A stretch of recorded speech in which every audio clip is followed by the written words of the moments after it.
Hi, good morning. I'm Sabra Veach. I work for the Top of Virginia Regional Chamber, one of the directors, and born and raised here in Winchester, Virginia. Awesome. Thanks for joining us, Sabra. Welcome. Les Veach. I'm on the board with Rescue Mission and just elected mayor of Winchester. Congratulations. Thank you. Yeah, excited to be with you guys. And Les, are you originally from Winchester, Virginia? No, just west of here from a little town in West Virginia, but I've lived here over 30 years. Yeah, awesome. Well, I drug them here. Yeah. Well, I'm grateful for you guys, the way that you lead in our community. What is what you would say one of your favorite parts about Winchester? What do you love about living here, being a part of this community? Well, for personally or professionally? Well, for me, it's my hometown. Yeah. You know, my mother lived just north of here, and Les and I live just south of here. So this place is right in the middle, and just being here, and it's like comfort. You know, Yeah. it's like you just know the streets, you know the people, and if you don't, then they know you. You know, Yeah. like maybe it was your teacher in high school, or maybe it's somebody that you go to church with. Yeah. But it's just that sense of community and love and being a part of something. Yeah. I would say the same. I'm originally from the Richmond, Virginia area, came here to go to school at Shenandoah University, thought that I would end up in Central or South America doing missionary work, and God called me to my own backyard. And so I've called Winchester home for about 12 years now, and I absolutely love it. Sabra, you mentioned that you were on staff at the Top of Virginia Regional Chamber. I had the opportunity last night to speak to Mr. Andy Gale. He talked a little bit about his role in the chamber. Tell us a little bit about, because we probably have some new viewers at this point, tell us a little bit about the chamber, what they do, and what you do in your newer role there. I'm one of the directors at the chamber, and what I do is the programs and the services. So we have a leadership program. CLP, yep. We have CLP, we have ALP. I was telling Sam about that. Maybe his sons can be a part of that. We have BLP that's coming up next month. We also have networking groups. So I'm the liaison for the networking groups as well. So we do the services with the chamber. We do the certificates of origin. And we also do notary services, and we're about to move into the lobby of the airport. So we're super excited about that. So, Such a beautiful facility. I was out there with Nick Sabo, maybe 2 or 3 months ago, right before they, little before they opened. And just what a beautiful facility. I'm so excited that our community has that resource now. And then you're also involved with Apple Blossom a good bit. What role do you play in Apple Blossom, and how, in your opinion, does Apple Blossom have an effect on our community? Because there's a lot of different ways that it helps support our community. Tell us about that. It does. I'm one of the vice presidents. There's 7 vice presidents, and this coming year will be the 98th Apple Blossom Festival. Wow. And I will be president at 104. Okay. So I have a couple more years to go. Yeah. But I think it's just a great part of the community because it brings everybody together on a fun level, you know, and just seeing the parades and all the events. Love it. Yeah, love it. And Les, you were just recently elected. Congratulations again as mayor of the city of Winchester. What really attracted you to Winchester City Council, and then what really inspired you to run for mayor, and what things do you hope to see council do with your time as mayor? Well, first, what drove me to Winchester was my wife. Yeah. She attracted me to Winchester. How's that? Put that away. But second is the citizens of Winchester are really strong in the heart of giving back and helping their fellow citizen. And that's what got me on the board of Winchester Rescue Mission. We have an executive director. I can't remember her name. She's really strong and leads our rescue mission. You do a great job, and I appreciate everything you do and all your sacrifices you make. I've been on council 16 years, and why I ran then and why I ran for mayor.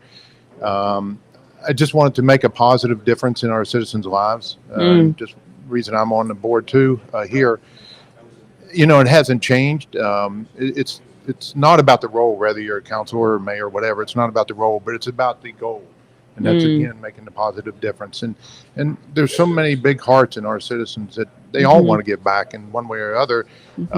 If they just look out there, and there's a lot of nonprofits that can take their help, and including Rescue Mission, and we appreciate it all.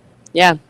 What do you think, and this is a question that we were asked earlier, and in both of your opinions, what do you think are ways that our neighbors can help individuals who are experiencing homelessness, who are in that vulnerable, population of experiencing homelessness? What can an average kind of citizen do to support individuals who are homeless? Well, first and foremost, I think go to our nonprofits, Winchester Rescue Mission, Watts, Family Promises, whatever, that specialize in that effort, and come out and volunteer in the kitchen, whatever. With the new location of Rescue Mission, I'm looking forward to that. Homelessness is a result of several issues, drug addiction, mental illness, no job skill. And I think the Rescue Mission does a great job and is going to be doing better at the new location to address that, so we can help reduce the homelessness situation. So anybody can come out and help. Yeah, I appreciate that. They can come out and have a conversation, ask some questions. We mentioned that we've got about a little less than 7 hours left. That was one of the things that we've brought up is kind of asking, not being afraid to ask questions, even if you're unsure about really. Maybe you've got some stigma or apprehensions about, this population, but leading with curiosity in that, and just not being afraid to walk in and ask some questions. The bench is a great safe spot to do that, or the chairs now here in a little bit, in a couple minutes, hopefully the bench as we move outside. What are some of the things, Les, that you hope to see the city progress in over the next couple of years as it pertains? Because there's so many great things that I've seen the city do. Especially being so close to the walking mall, right? I've seen so much progress and development be put into that area. What are some of the things, the initiatives that you think the city will be able to help with in better supporting this demographic of individuals in homelessness and poverty? Well, I know there's steps in progress to help the nonprofits for one, their locations where they'll better serve the citizens of the need. Second is I'm hoping that we can do a better effort of coordinating the nonprofits. We have so many in town, and some of them are redundant services. I think we would better serve our citizens in the need if they were coordinated together. And I look to the city to take that charge to do that. We have the citizens to have the big hearts. They just need to know how to give. They want to. They just need to know how, and the city can take a lead on that also. So. Yeah. How can you? Do you feel like nonprofits can help support the city in their efforts? Because I feel nonprofits have a certain role to play, and we have some flexibility in some areas, and the city has a role to play, such as law enforcement. Dan and I were talking a little earlier about that. Our community paramedic. How can nonprofits, in your opinion, support the city also in their efforts? Because at the end of the day, we're all trying to solve the same problem, right?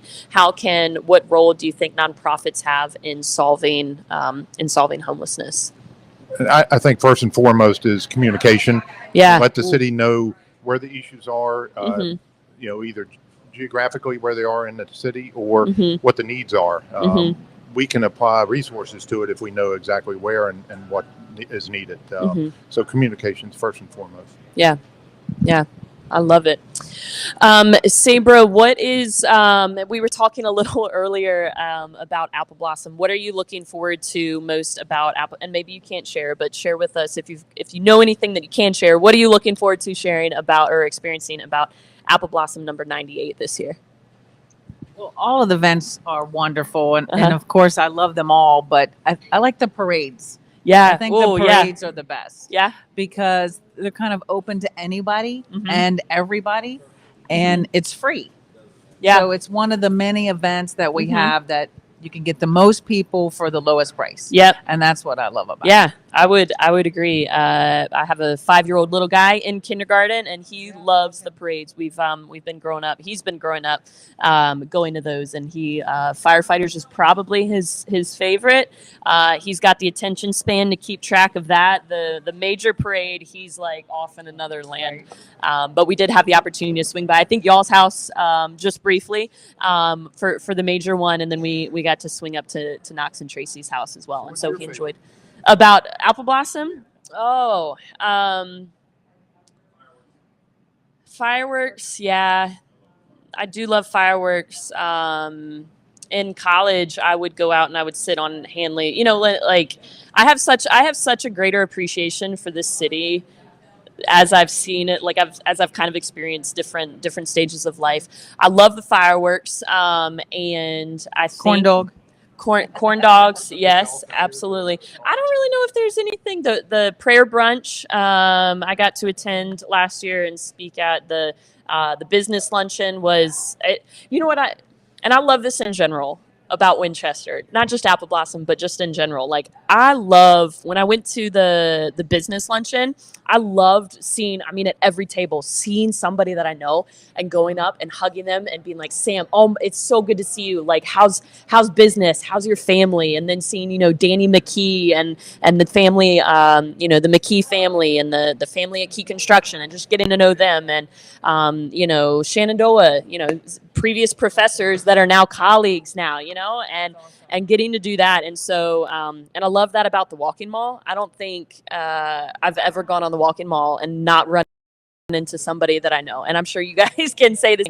And I love that about Apple Blossom, is that I see so many people that I consider friends, and people who are really in my corner, both in, personally and professionally. And I think I love that about Apple Blossom. You mentioned bringing people together, and I think there is just this element of pride that comes from the Apple Blossom event. And I think Winchester's community really rallies behind that. Yeah, the recent campaigning, I heard that a lot, was citizens treasure and love the small town charm here in Winchester.